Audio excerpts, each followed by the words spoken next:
a Bitcoin is priced higher than an ounce of gold, this video deserves multiple tools for that one. I mean, is that a wrench? No, this is a wrench, you know. So, I mean, really. Okay, so a Bitcoin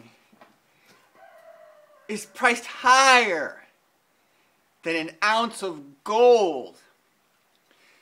And one of the YouTubers, Moneybags, was asking, what would you rather have, an ounce of gold or a Bitcoin?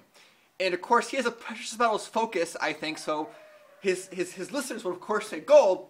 And I think if you ask the general population who is clueless about both, well, they'd say, well, at least I can gold. I watch the movies and they got gold coins, gold doubloons in the videos, and it's something real, and Bitcoin is, they don't know what a Bitcoin is, so I think that the most people would say gold, although the people who would say Bitcoin over gold, I think would comment in such a strong manner that you would have to hold back the whoa, because I mean, we were on these precious metals channels. We were making fun of Bitcoins back when a Bitcoin was less than an ounce of silver, and now a Bitcoin is priced at this point in time more than an ounce of gold. Oh, weird stuff. So yeah, this is kind of getting back to my comedic roots here. Well, semi-roots. But anyhow, so what I want to say is that some really good observations from some of the commenters. So one commenter said that when you look at those candlestick charts, those charts with the reds and the green, like Christmas, right? For every green candle, those are people buying, and eventually those will turn to red candles as eventually people sell. Because for every buyer, there's a seller. So when you see all those green candles going up, eventually you're going to see a lot of red candles going down. That's how stuff in market works. And yes, well, actually the price of just about everything goes to zero. Almost every company has gone from zero to a high price back to zero. Every paper currency has gone from zero to a price to zero. I mean, everything. I mean, almost everything goes from zero to a number to zero. Okay, that was kind of a meandering side topic, but yeah. So what I also want to say is that there, someone also posted that there are going to be a lot more heartbreak stories than get-rich stories. So I think this applies to not just the Bitcoin market, but almost any highly speculative market. Because not all markets start off as speculation, but many of them end up as speculation. Well, actually, it's all speculation, but the level of speculation, because there's any time you're trading, there's speculation is a part of the formula. But what part of the formula is it? So when you see these price like boom boom like silver, when silver went like to 5 to 50, now it's about 20.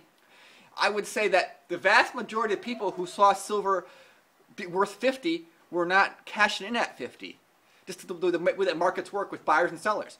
So it seems like, the Precious Metals channel a few years ago, a lot of questions were about what they're concerned about having to declare their gains on their silver. And I don't think I've heard anybody in a couple of years ask a question, well, how do I handle my gains on my silver?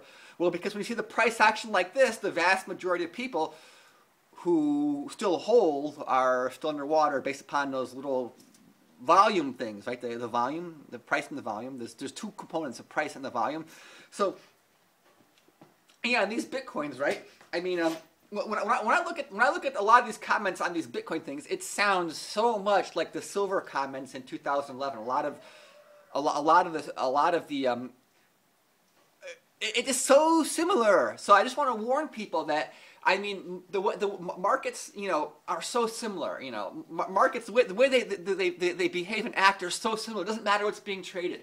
And when you see a price action like this of any market, you see the same attributes of people in these markets. When the stuff flies high, and I have no idea where the Bitcoin price is going to go. I mean, could it go? How much higher could it go? Is there any limit to the upside? I don't know. I mean, I really don't know. But I can say this, is that if you're getting rich like in something like Bitcoins, it's because there's someone on the flip side who's doing the opposite. Actually, that's true for any speculative instrument. If you're making money on one side, someone else on the other side is losing money. So that's something to keep in mind. Now, that doesn't mean you shouldn't try to invest your money, because if you put your money in a productive venture and it creates something, and of course the Bitcoin people will say the Bitcoiners will say they are adding something productive, they are adding value to whatever. That's, I guess, different kind of topics. Of course I'm holding the bull. I'm holding the bull wrong. I'm just trying to do some theatrics in this video. So yeah, I mean, a Bitcoin is worth more than an ounce of gold. That's, a lot of people didn't see that coming, and that's probably why it happened. Because when silver was, when Bitcoins were about 50, right? Several prominent Bitcoin people said this is not the right time to buy. At about 50, just before it broke out. So people who were saying buy Bitcoins for years said that the one time they said don't buy, now it's over 1,000. It's just mind-blowing how markets work. And I used to think, when I first started my silver channel, I used to think when I saw this behavior in the media, I thought it was a conspiracy. I thought that a lot of these pundits in the media had got together and planned something. But no, that's not how markets work, because I saw it firsthand. I know the people saying that were not planning anything. It was some mass psychology. This mass psychology has no one leader. It's amazing, right? Several prominent Bitcoin people said this is not the time to buy just before the breakout, and it wasn't because they were trying to be deceptive. They were just following their emotions. The emotions in these markets, it's like there's some collective subconscious or something like that. It makes me think there's some kind of, we're some super organism where we have our conscious mind and we have our subconscious mind that's tapped into something. Now, I'm creating a story here. This is probably just fiction, but that's how it feels, because these people, they did not plan to get you out of, they were just speaking their minds, and the exact opposite happened. It's freaky. I've experienced it myself in the silver thing. When I've done a lot of those videos in the past, I just said what I felt, and I was like, wow. It was like, was I tapped into something? I don't know. All right, thanks for watching.